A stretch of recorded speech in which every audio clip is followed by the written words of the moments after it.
critics of the new Senate majority accuse them of downplaying the flood control scandals and slowing down the investigations. The start of the impeachment trial of Vice President Sara Duterte adds more bite to their criticism. The trial will supposedly distract the public away from the issue of flood control corruption. Is any of this true? Do we really have to choose between impeachment and flood control investigations? Hi, I'm John Nery and you are in the public square. The man tasked to continue the Senate Blue Ribbon investigations into the flood control scandal and other cases is Senator Erwin Tulfo.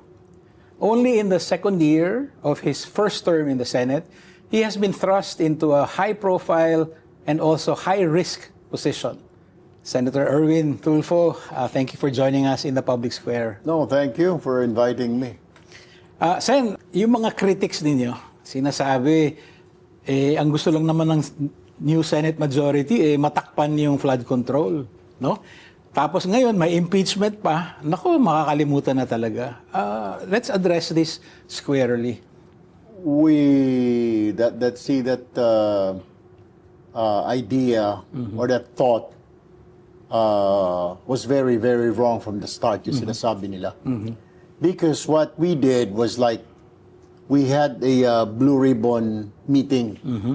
Kasi hindi pa ma-convene yung Blue Ribbon as a Blue Ribbon committee because it has to be on the floor sa plenary. Okay. Then the memberships, etc. Sure. Okay. So, hindi ka makapag-convene. What they did, yung kay Senator Marcoleta, was like mali because hindi na-convene sa floor, then walang membership. Parang press con nga daw. Exactly, yung una. So what we did on our meeting, we invited them. Yung sinasabing 18 ex-security guards or bodyguards of Saldico, we invited them. Yeah. So when we had a meeting, we invited them. They even went here. I really thought na they would go to our meeting because we invited them, only to find out na they went upstairs instead and nagpa-press con doon.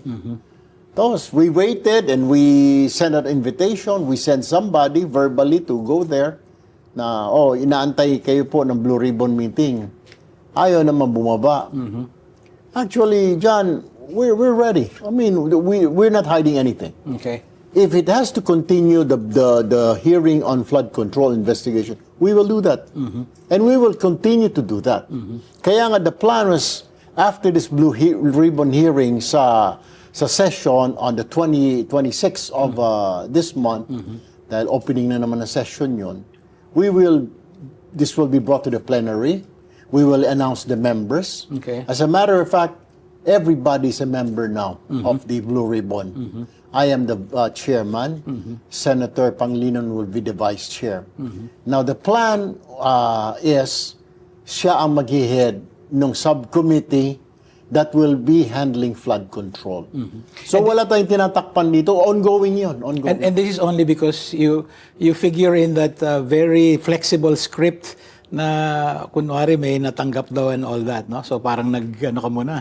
That's what that lawyer was saying. Na he will only attend if I will inhibit. Okay. So this is the reason why na I will let Senator Kiko Pangilinan handle the flood control. But you will support it, right? I mean, even when the Blue Ribbon was under Senator Ping Lacson, you were one of the few who signed the... I was the vice chair. And masama man ang loob ko because some of those in the report are my colleagues. But I don't have a choice. May mga nasumita pa sa akin, ba't mo pinirmahan yan? Magkakasama natin para wala kang pakisama. And I said like I'm the vice chair. Yeah. So sabi ko, I really have to, I must sign this. So, tatlong senador, sinita ako, tinanong ako. Kaya, I just signed it. Ngayon, yung daldal dyan na pinagtatakpan, my question to them is, baka kayo may pinagtakpan? Kasi, ba't di kayo pumirma? Diba? You just have to sign. Yung mga accusing us of cover-up, why didn't you sign yung unang committee report of the Blue Ribbon. Nandoon naman yung pangalan eh. The names of the president was there, Speaker Romualdez, and the names of the senators were mentioned there. Everybody was mentioned there. How come you did not sign? Is it because you did not sign dahil tatamaan yung mga kasama natin? Could that be it? So sino ang nagtatago, di ba? So sino ang trying to stop the Blue Ribbon from investigating na ilabas yung katotohanan? Not us, John. Because ako, now I'm the chairman, we will continue the flood control hearing. Of course, sige. Pero we will make it sure na hindi makaka-apekto sa iba pang mga issues. So, right. Kaya nga I will be assigning it to a subcommittee under Senator Kiko. Pero, we will be setting rules. Okay. Ngayon, kung yung parehong tao na naman, Romualdez, Saldico, the senators, the president, naisampa na yun nandoon na sa ombudsman So we will tackle it again here. Di na siguro, di ba?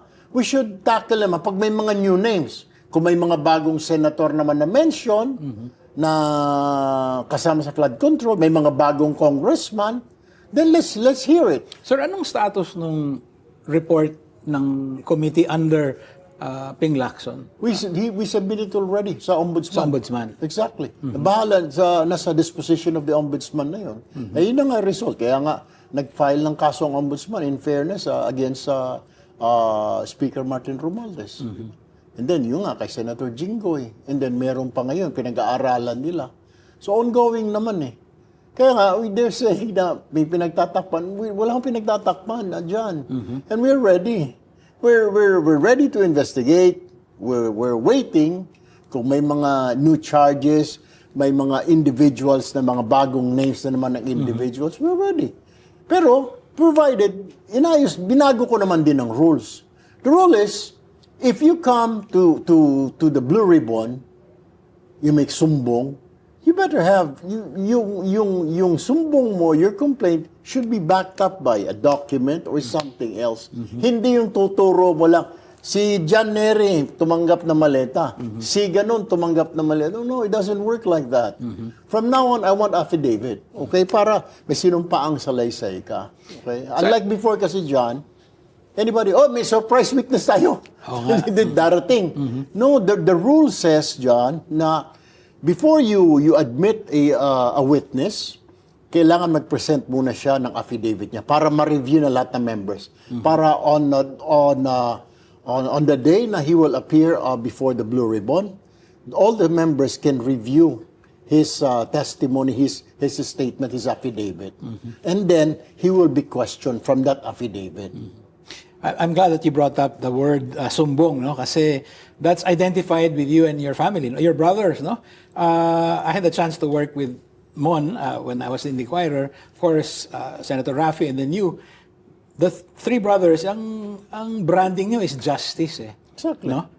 Is this the kind of justice that you were after when you were doing your programs? And now you're in the Senate. Paano ba, how do you apply yung brand of justice nyo now that you're Blue Ribbon chair? It's kind of it's hard. Kasi parang especially in the Blue Ribbon, I'm the chairman. Parang you have to do what you have to do. I mean, without fear or favor. Okay. Yung doon ka naramdaman, yung first committee namin na report of Senator Lacson, may mga kasamahan kami. So, I signed it. Yung mga kasama ko na hindi pumirma, dapat sila ang tanungin. May kinakatigan ka ba? Ba't di ka pumirma? Ako, I signed. Ang tingin tuloy sa akin ng ilan, real talk lang tayo dyan, ano?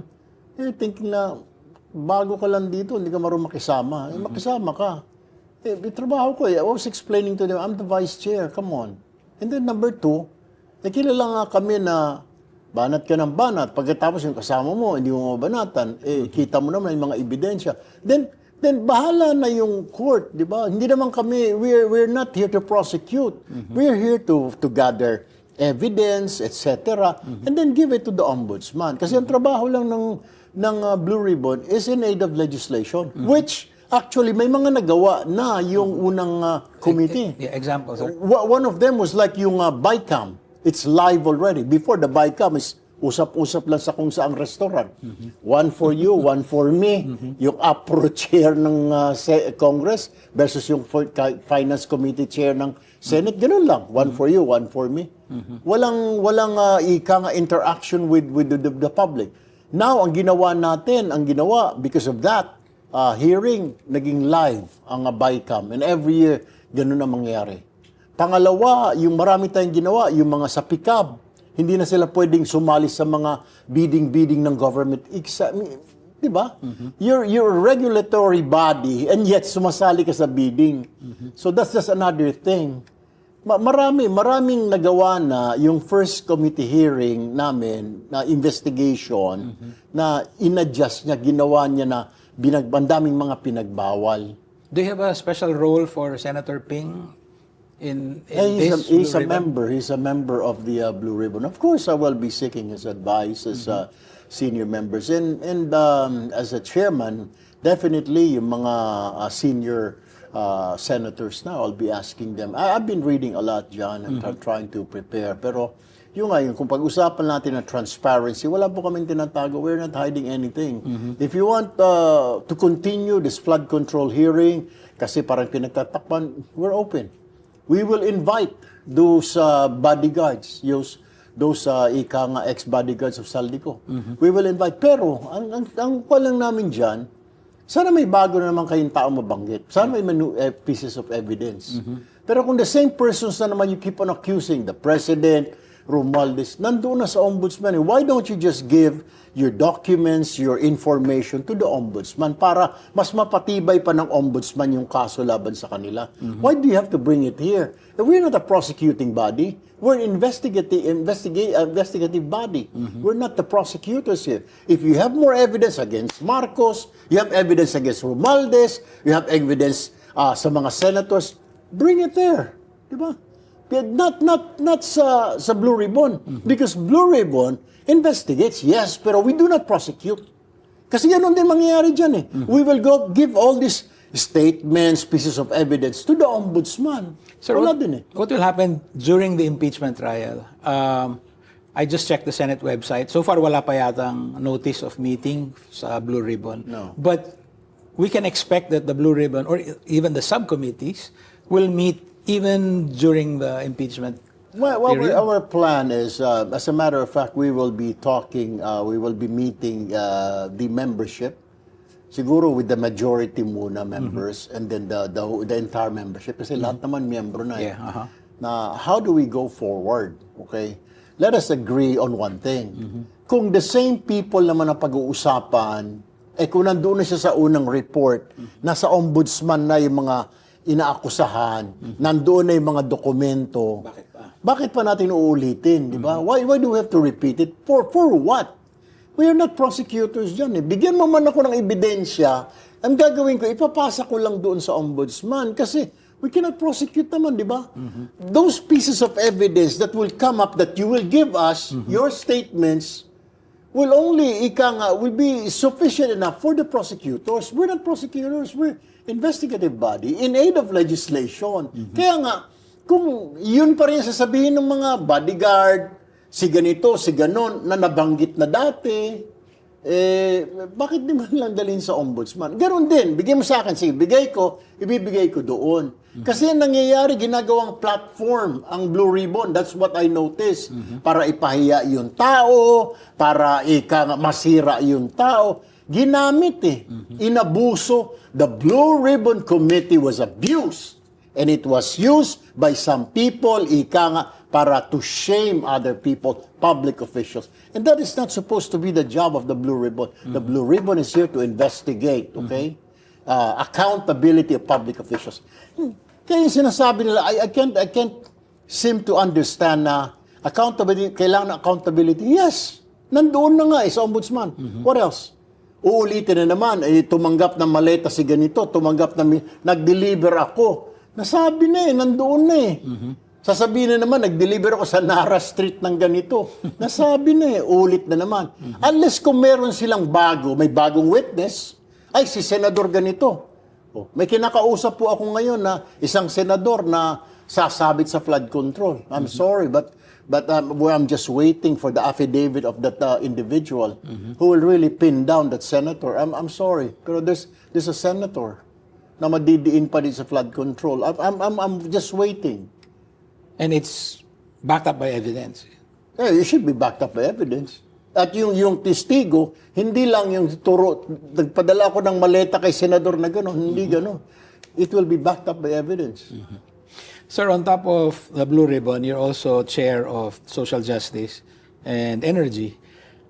Marami na yun, ano? And now, we're about to start the impeachment trial. Kamusta po ang preparations nyo at ng Senado para sa impeachment? On my part, John, I've been reviewing and then a constant. I think I will have my second briefing with my lawyers. Some of them have experience already. We've been here for quite some time. They're briefing me on what to do, what to say, and then yung mga articles have been reviewing it one by one. And then if I don't know anything, I'm not so familiar. Wala naman kasi ako law background. I'm a journalist, so I ask them, and then they explain it to me. That's how we do that, and we keep on preparing, and then matching it with the Constitution. At the end of the day, at nights, 8 o'clock, 9 o'clock, I binubuksan ko yung Constitution natin, and then yung mga piece of evidence, and then yung rules of the Senate. I'm trying to compare, I'm trying to review. The Senate Minority, Sen. Erwin, how are your relations with them? You've let loose some very sharp words directed at some of them. I realize, John, that it's very unstatesmanly conduct. Yung mga words na binitiwan ko noon, I mean, not very good. So I took it back. I realized na dapat hindi na gano'n. Wala na tayo sa radyo. We're a statesman. So binawi ko yon, but then yung tao parang hindi ko alam kung nasaktan masyado. I apologize and I took it back, but that person, that individual keeps on yapping and talking, so pinabayaan ko lang, calling me names, but it's okay. Sabi nga nila, if you're a public official, dapat hindi ka balat sibuyas, so he can talk. I just wish na instead of talking in Facebook, he would come to work. Here we can discuss, we can deliberate, you know. Waste our time in talking about laws instead of talking about this, tuta dito, aso doon, whatever, blah, blah, blah. I think it will be more, my suggestion is he could come here and we can discuss. Diba? We can debate. I mean, I'm a neophyte. I'm not saying I'm a good debater, but I will try. I will try to stand up, and if he will challenge me, and I will say, okay, basta it is all about in aid of legislation, it is about passing laws, then I will. Siguro, mas maganda yun ang debate. Tawagin niya man akong wala kang alam sa batas. It's okay. For so long as we talk about something about laws that will benefit the country, the people. Mas okay yun. Kasi we keep on yapping and blah, blah, blah in Facebook. Not counted yun. It's not even recorded. Are you concerned that some senators may have already made up their minds before even entering the impeachment court? That's sad. I mean, senators at this point should be neutral. I mean, pero I've been reading some. I mean, they're already making comments and statements na hindi makakuha ng ganito, hindi makakuha ng ganong numbers. I think that's not a very good idea. I mean, as a senator judge, hindi mo pa nga nakikita yung mga evidence. We have like what, 3 boxes? Each senator we given 3 boxes of documents that we have to review. And I haven't even gone through like 1/4 of that box, John. So you have a few more days. I don't think I'll be able to finish that. I mean, just keep on reviewing. I'm trying. I mean, so far we have gone through like about 39 pages or 40 pages pa lang. And that's just like about 1,003 boxes yun dyan. So mahirap yung you'll say na hindi makakuha. Why? I don't know kung saan nila nakuha yun. Di ba? Na won't get the numbers.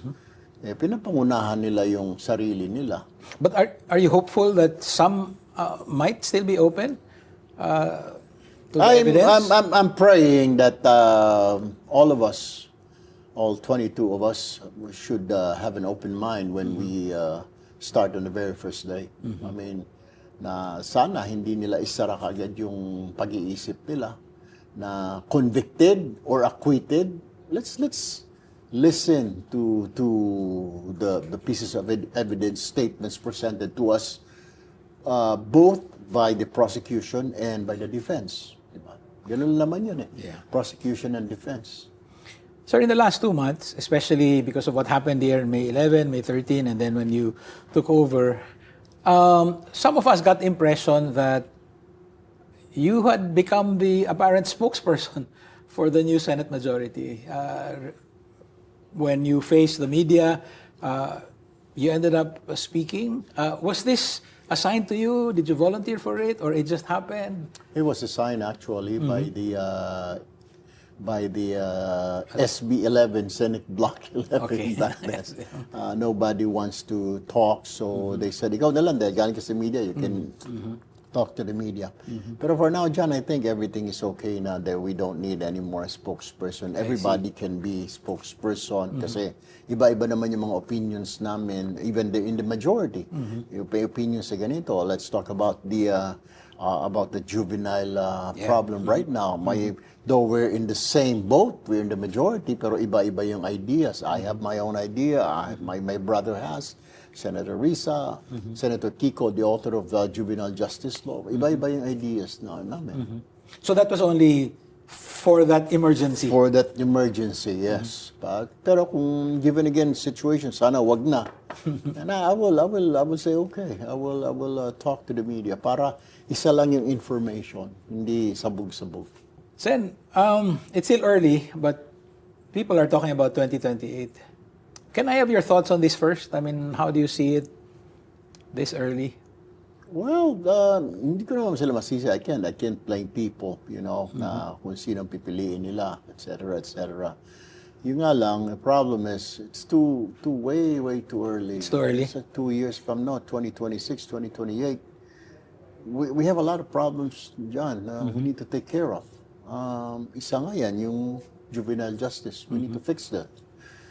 Isa pang problem, I don't know, I don't want to call this blessing in disguise, yung Middle East war. Now, we really have a problem, and then everybody found out. And this morning, I had a hearing, my very first hearing as chairman of the Energy. Na the DOE, under that oil deregulation law, they cannot confiscate, they cannot make arrest those hoarders of oil products. They cannot. They have to go to the court.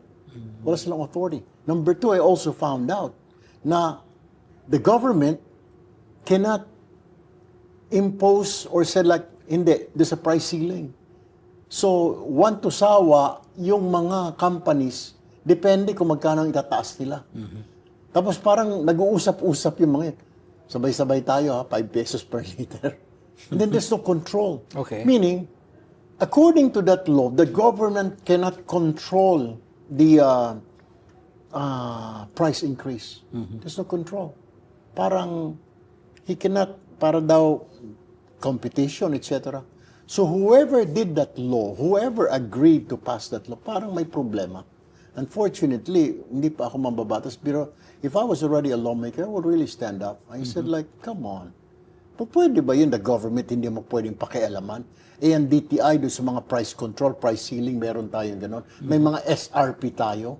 But then it's so fuel, hindi po pwede. Bakit? Diba? Why? That was my question. What are some of the things you're looking at? Sabi mo, parang, quote-unquote, blessing in disguise. So what are some of the possible improvements? Oh, we will. Definitely. When we review this, one of which will be like, now we'll have to put a cap na pwedeng makialam ng gobyerno. Na the government can say, teka muna, wag naman ganun kalaki. Kasi ngayon, hindi eh. Hindi nga sila required to say, Jana, government, DOE, ito ang kuha namin. At ganito price, ito ipapatong namin, 20 pesos. They're not required to tell the DOE. Basta 20 pesos ang tataas namin dyan. That's just very unfair. So, what I promised kanina, the public, and those present there now, we will do something about this law. May mali dito sa law na ito. And it was passed. Kahit na may mali, Parang there was something wrong, pero pumasa pa rin eh. Kaya now is the time that we fix it. Hindi pinapansin because hindi, okay lang yung mga Pilipino. Ngayon, nung nagkagyera sa media, sa muntik na tayong magrasyon, then doon pa lang natin nakita na, oops, may problema, di ba? So, and I was very thankful that it was Secretary Garin, ang Secretary of Energy, kasi pati siya, she was open kanina, now we really need to fix this, Senator, Mr. Chairman. Ito. They gave me several points of what to fix on that, all the regulation law. And sa Social Justice Committee naman, sir, anong priority ninyo? Priority one is to review yung, pero not only us, it should be the social, the Justice Committee should be involved, and also the women and children. We have to review that Juvenile Justice Welfare Act. Parang may gray area siya. I'm not saying may problema, may gray area na doon tumatago yung mga minors in conflict with the law.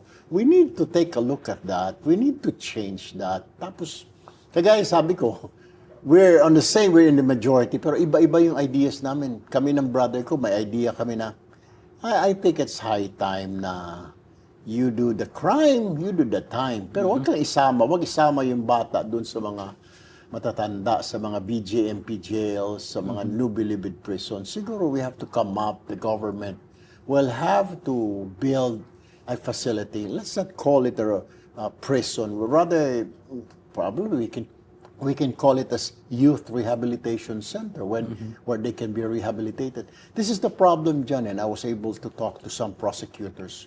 Pag dinala yung bata na may kaso, nagnakaw, nag-rape, haharap kay piskal, hindi alam ni prosecutor kung anong gagawin. Like, what do I do? Kasi sinasabi doon, kailangan may discernment.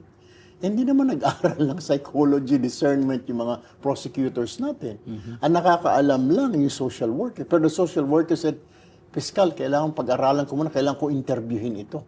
Eh yung police, pag dinala na sa piskal, hindi naman niya ma-hold yung bata ng 24 hours o 48 hours. Kailangan i-file niya na ang kaso. So doon pala may mga gray areas na yung batas. Kailangan, yun nagkakaproblema sa discernment. Alright? So, I think it's high time na we do something about it. Or meron silang paglalagakan. Let's not call it prison. Let's call it a rehabilitation center for the youth. Diba? Sir, do you think you'd have the numbers for that? You and your brother would have the numbers for... I think so. Really, in the Senate? Because people are already crying.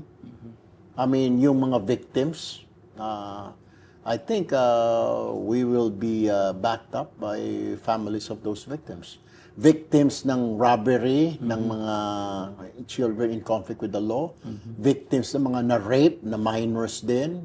Victims na napatay, di ba? We heard naman during last hearing, yung parents na namatayan, they were really crying. Ganun-ganun na lang ba? Okay, punish 1 year, 2 years sila sa bahay pag-asa, then they can go home.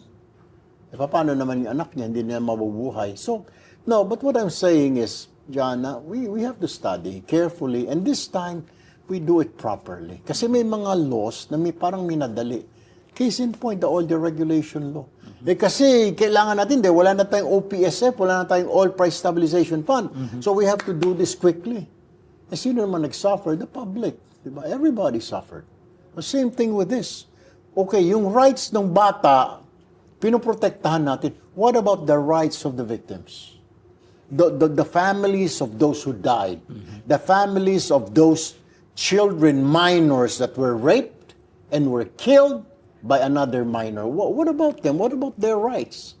That is the question. That's why we have to review all these laws. Kasi parang tingin ko, it was hurriedly done. It was hurriedly passed. I'm not saying that the law is bad, it's wrong. We just have to review it and fix it. Diba? Kasi parang may mga gray areas. Let's remove those gray areas. Sir, let me end by circling back to where I first started, no? Dun sa flood control. In a few weeks, President Marcos Jr. will give his State of the Nation address. A year ago, dun siya parang mahiya naman kayo. Do you think enough has been done? And do you think the President has done enough in the last 11 and a half months? The President's statement woke up everybody. That flood control issue ginising niya ang taong bayan, okay, he started that fire, okay, and then there was investigation now. It is in the hands of the ombudsman and the DOJ to prosecute. We did our job, yung first part ng flood control. We investigated, we submitted names, so it's in their hands now. It's not totally na may nagawa na. People are hungry for justice. They want to see people prosecuted, and I think so. And I think that's their right, because if you steal someone's money, of course you'll be angry, di ba? You'll just let him walk away. You want him punished for stealing your money, John. So, I agree with them, all right? Pero, yung sasabihin na lang na, nauso ngayon, turo ng turo, this, si ganito, si ganon. We have to be careful also. Kasi kawawa naman yung mga walang kinalaman. Masisira yung reputation, masisira yung buhay nila, including their families.